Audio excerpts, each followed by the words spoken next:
और अब बात करेंगे 10 के दाव की। तो आज आएंगे विधानसभा उपचुनाव के नतीजे। तो मेगा कवरेज न्यूज स्टेट पर लगातार जारी है। यूपी की 9 और उत्तराखंड की 1 सीट पर मतगणना होगी। तो सुबह 8 बजे से शुरू होगी वोटों की गिनती। प्रत्याशियों की किस्मत का आज फैसला होगा। तो न्यूज स्टेट पर लगातार काउंटिंग की महा कवरेज जारी है और सबसे पहले हर एक नतीजे से जुड़ी जानकारी न्यूज स्टेट पर हम आपको दिखाएंगे। तो ये बड़ी जानकारी। तो आज का जो दिन है वो सियासत के लिहाज से काफी अहम रहने वाला है। प्रीति, बिल्कुल।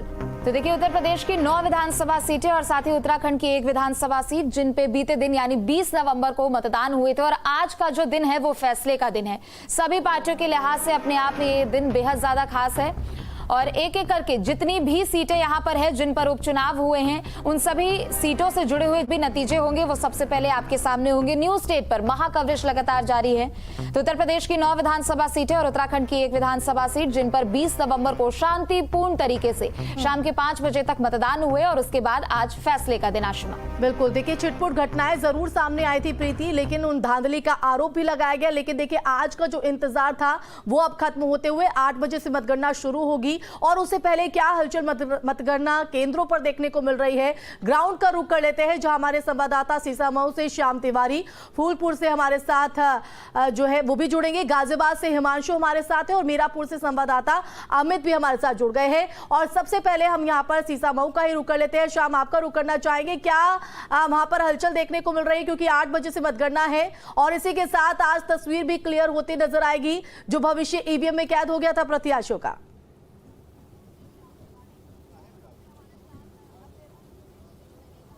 बिल्कुल 8 बजे से मतगणना की प्रक्रिया शुरू हो जाएगी, जिसको लेकर के तैयारियां कल देर रात तक होती रही और सुबह से ही तमाम इंतजाम पूरे किए जा रहे हैं। हम आपको दिखाना चाहेंगे कि सुरक्षा व्यवस्था किस तरीके से यहां पर की गई है। इसके अलावा क्या पूरी व्यवस्थाएं हैं, आप देख सकते हैं कि लगातार जो पुलिसकर्मी हैं वो उन लोगों को चेक कर रहे हैं जो मतदान अभिकर्ता हैं और अंदर जा रहे हैं। उनको देखा जा रहा है कि वो कोई इलेक्ट्रॉनिक गैजेट्स लेकर के ना जा पाए, उनका पूरा आइडेंटिफिकेशन करने के बाद उन्हें अंदर जाने दिया जा रहा है। इसके अलावा आपको बता दें, क्योंकि गल्ला मंडी का ये पूरा परिसर है, तो गल्ला मंडी के जो 2 गेट है वहां पर भी सघन चेकिंग अभियान चलाया जा रहा है। कोई भी अवांछित तत्व अंदर ना जाने पाए, यानी कि जिसकी जरूरत नहीं है वो यहां पर ना पहुंचे, इसको लेकर के लगातार चेकिंग की जा रही है।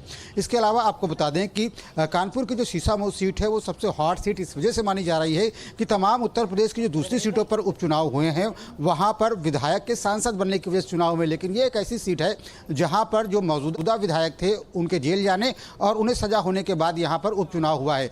वोटिंग परसेंटेज की बात की जाए तो 49% मतदान हुआ है।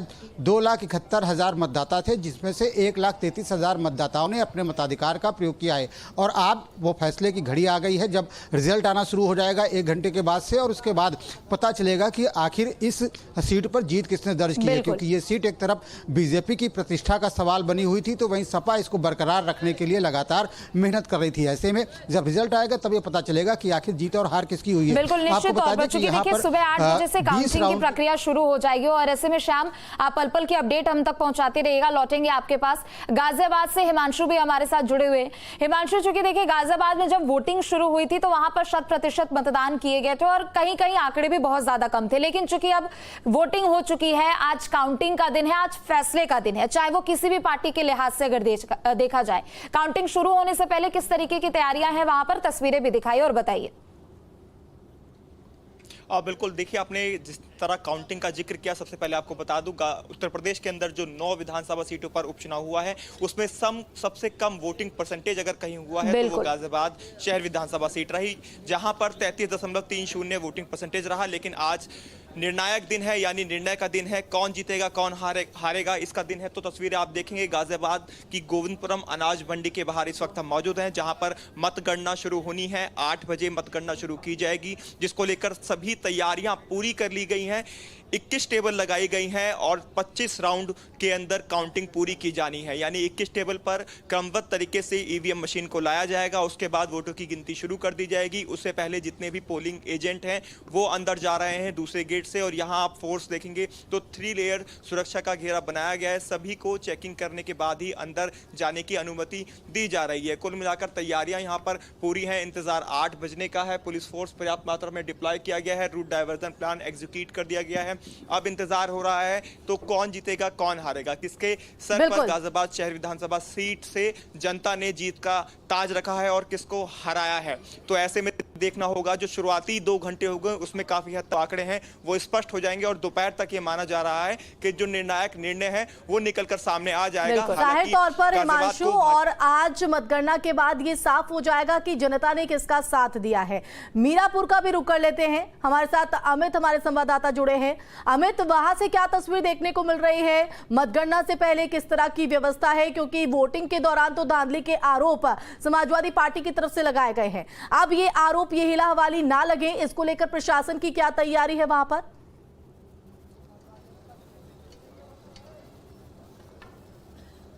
बिल्कुल, देखिए मीरापुर सीट की अगर बात की जाए तो वोटिंग वाले दिन छुटपुट झड़प की भी यहाँ पर खबरें सामने आई थी और एक वीडियो भी वायरल हुआ था जिसमें एक इंस्पेक्टर पिस्टल दिखा रहे थे। उसके बाद हालांकि बड़े अधिकारियों ने इन्वॉल्व होकर मामले को शांत कराया, लेकिन आज सुबह की मैं तस्वीर दिखाऊं क्योंकि आज निर्णायक दिन है तो सुबह की तस्वीर दिखाऊं। गुड़ मंडी है मुजफ्फरनगर की, यहीं पर मतगणना होनी है और यहाँ तमाम जो पुलिस अधिकारी हैं, तमाम पुलिसकर्मी हैं, उनको सुबह से तैनात कर दिया गया है। इस गेट की जो मैं तस्वीर दिखा रहा हूँ, गेट नंबर 1 है। यहाँ से मीडियाकर्मी और जो प्रशासनिक लोग हैं उनके जाने की एंट्री है, जो एजेंट हैं उनको दूसरे गेट से जाने दिया जा रहा है। और इसके सामने, मंडी के सामने वाला जो ये रोड है, इस रोड पर किसी भी गाड़ी की आवाजाही पर पूरी तरीके से रोक लगा दी गई है। केवल उन्हीं लोगों को अंदर आने दिया जा रहा है जो मतगणना से जुड़े हुए लोग हैं, उन्हीं को अंदर आने दिया जा रहा है।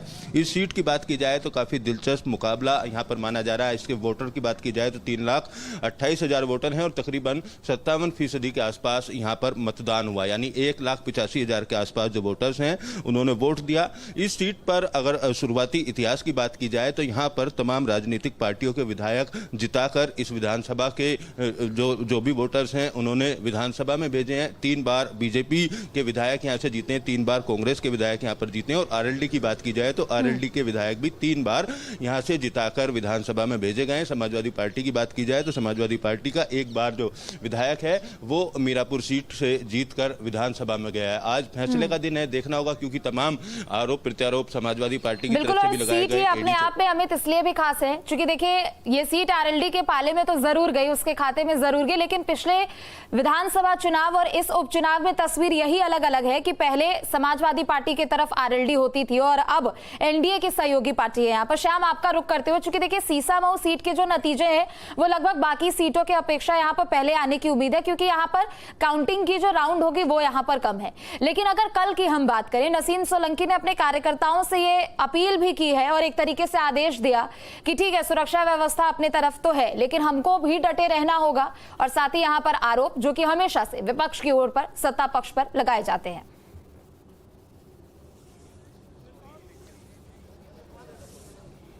बिल्कुल, समाजवादी पार्टी लगातार चुनाव में धांधली करने के आरोप लगाती रही और अब वो आशंकाएं जता रहे हैं कि काउंटिंग के समय पर भी गड़बड़ी की जा सकती है। ऐसे में उन्होंने अपने जो मतदान अभिकर्ता हैं, जो उनके एजेंट्स हैं, उनको अलर्ट किया है कि वो मौके पर डटे रहें और उसके बाद ये सुनिश्चित करें जो काउंटिंग हुई है, राउंड वाइज जो काउंटिंग हो रही है, और उसके बाद जब उसको फीड किया जाएगा तो उस दौरान किसी तरीके की कोई गलती ना होने पाए, उस पर पूरी तरीके से जो उनके कार्यकर्ता हैं वो मुस्तैद रहें। तो कुल मिलाकर के पहले से ही ये बात कही जा रही है समाजवादी पार्टी की तरफ से कि गलती की आशंका है और प्रशासन गड़बड़ी कर सकता है। ऐसे में उनके जो कार्यकर्ता हैं वो पूरी तरीके से मुस्तैद रहें और नज़र बना करके रखें। इसके अलावा आपको बता दें जिस तरीके का माहौल रहा है, जिस तरीके से चुनाव हुआ है, उस दौरान तमाम जगहों पर छोटी छोटी झड़पें हुई हैं और आरोप ये लगाए गए कि समाजवादी पार्टी के जो कार्यकर्ता हैं, जो उनके जो मतदाता हैं, उन्हें बूथ पर जाने से रोका गया। पुलिस के द्वारा ये काम किया गया और अखिलेश यादव ने भी प्रेस कॉन्फ्रेंस करके तमाम आरोप लगाए थे। पुलिस कमिश्नर पर आरोप लगाए और पुलिस के ऊपर आरोप लगाए, जिसके ऊपर कार्रवाई करते हुए 2 जो सब इंस्पेक्टर है उन्हें सस्पेंड भी किया गया था।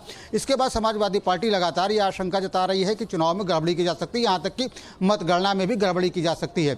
वहीं आपको बता दें कि नसीम सोलंकी ने एक पत्र भी चुनाव आयोग को भेजा था और उसमें तमाम तरीके की मांग की थी कि उनके लिए ये व्यवस्थाएं की जाए और लगातार ये सुनिश्चित किया जाए कि जो काउंटिंग हुई है ईवीएम से वही फीड हो। इसके लिए उनके जो कार्यकर्ता वहाँ पर मौजूद रहेंगे, उनकी निगरानी जब सुनिश्चित हो जाए, वो सुनिश्चित कर दे, तब उसके बाद ही फीडिंग की कार्रवाई की जाए। इसके अलावा आपको बता दें जो प्रशासन है, प्रशासन की तैयारियां अपने स्तर पर पूरी हैं और बताया जा रहा है कि आधे घंटे के बाद से ही जो रुझान है वो आने शुरू हो जाएंगे। एक तरफ जहां ईवीएम की गिनती शुरू होगी, वहीं दूसरी तरफ जो बैलेट पेपर से जो मतदान हुआ है उसकी भी काउंटिंग साथ में ही कराई जाएगी। तो ऐसे में उम्मीद ये की जा रही है कि कानपुर की शीशमऊ जो सीट है इस पर जो परिणाम है वो 1 से 1.5 बजे तक आ सकता है, क्योंकि यहाँ पर 20 राउंड की गिनती होनी है और बताया जा रहा है कि एक राउंड में तकरीबन आधे घंटे का समय लगेगा। तो ऐसे में उम्मीद की जा रही है कि जल्द से जल्द चुनाव परिणाम आएगा। और जिस तरीके का मतदान का ट्रेंड रहा है तो ऐसे में माना जा रहा है कि जीत हार का अंतर बहुत ज़्यादा नहीं होगा, क्योंकि एक तरफ जो समाजवादी पार्टी के जो बूथ कहे जाते हैं जहाँ पर मुस्लिम बाहुल्य मतदाता है वहाँ पर वोटिंग हुई है, तो कहा जा रहा है कि जो बीजेपी के जो फेवरेबल बूथ्स थे वहाँ पर भी जमकर मतदान हुआ है। तो ऐसे में जो मतदान का जो अंतर है जीत हार का वो जाहिर तौर पर इस मतगणना को लेकर आप नजर बनाए रखिएगा। इस सीट पर रुक करूंगी मैं आपका, लेकिन उससे पहले हम गाजियाबाद का भी रुक कर लेते हैं एक बार हिमांशु आपका फिर से, क्योंकि आज उत्तर प्रदेश की सियासत के लिहाज से काफी अहम दिन है। 9 सीटों पर नतीजे आने हैं और देखिए इस नतीजों से कहीं ना कहीं ये साफ हो जाएगा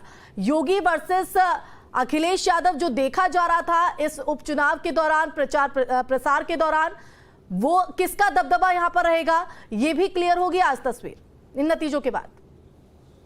अब बिल्कुल देखिए इसमें कोई दोराय नहीं है, जो 9 विधानसभा सीटों पर उपचुनाव होना है इससे ना तो सरकार गिरेगी ना बनेगी, लेकिन साख की लड़ाई इसको माना जा रहा है। जिस तरह से 2024 के लोकसभा चुनाव के नतीजे निकलकर सामने आए थे और समाजवादी पार्टी का एक तरह से दबदबा उत्तर प्रदेश के अंदर देखने को मिला था। 37 लोकसभा सीटों पर समाजवादी पार्टी ने जीत दर्ज की। उसके बाद से 2027 को लेकर अभी से इसकी प्रिपरेशन इसको देखकर चला जा रहा है। अगर आज 9 सीटों में से ज्यादा सीटें जो भी, चाहे वो बीजेपी हो या फिर समाजवादी पार्टी हो, जो भी पार्टी जीत पाएगी तो उसको ये माना जा रहा है 27 में एक मजबूत पार्टी के रूप में उभरकर सामने आ सकती है। यही वजह है कि आज निर्णायक निर्णय आएगा वो 2027 के लिए बेहद अहम माना जा रहा है। और इसी वजह से मुख्यमंत्री योगी आदित्यनाथ ने उपचुनाव के अंदर पूरी ताकत झोंक दी थी। तमाम ऐसी सीट थी जहां पर एक के बाद एक जनसभाएं की थी, यहां तक कि गाजियाबाद हो या इसके अलावा मीरापुर हो, तमाम जगह पर रोड शो भी किए गए थे। तो उसकी वजह यही थी कि 9 की 9 सीटों पर बीजेपी चाहती है जीत दर्ज करना और दावे भी इसी तरह के किए गए हैं कि सभी सीटों पर इस बार बीजेपी जीत दर्ज करती हुई दिखाई देगी। तो उसके उलट में जो सपा है वो लगातार ये इल्जाम लगाती रही कि प्रशासनिक अधिकारी हों या पुलिस प्रशासन हो, उन्होंने वोटिंग करने से मुस्लिम मतदाताओं को रोका। तो ये लगातार समाजवादी पार्टी से आरोप लगातार लगते रहे हैं। इस तरीके के आरोप विपक्ष की ओर से हमने अक्सर देखा है कि सत्ता पक्ष पर लगाए गए हैं और कहीं ना कहीं देखिए ये चुनाव की पारदर्शिता को लेकर एक सवाल विपक्ष की ओर से हमेशा खड़े किए गए हैं। लेकिन सरकार की कोशिश भी यही होती है आशिमा की शांतिपूर्ण तरीके से और संपन्न इस चुनाव को कराया जा सके। लेकिन देखा जाए तो प्रीति, विपक्ष जब भी नतीजे आते हैं या जब भी चुनाव होते हैं तो उससे पहले कहीं ना कहीं इस तरह के